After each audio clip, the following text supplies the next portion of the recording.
হরে কৃষ্ণ। দামোদর মাসের পঞ্চম দিনে সকলকে কৃষ্ণপ্রীতি এবং শুভেচ্ছা।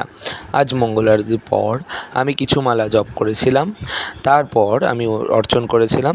অর্চন করার পর আমি সকালের ভোগ রন্ধন করেছিলাম। আজকে সকালের ভোগের রন্ধন করেছিলাম অন্ন, আলু সেদ্ধ, উচ্ছে সেদ্ধ এবং ঝিঙে চচ্চড়ি এবং ওটস।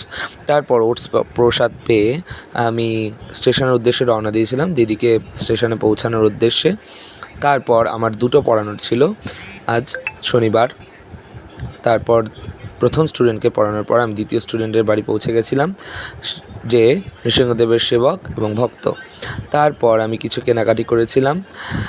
তারপর বাড়ি ফিরে এসে আমি আজ রান্না করেছি দুপুরের ভবিষ্যান্ন এবং কিছু ফলমূল ভগবানকে অর্পণ করেছিলাম।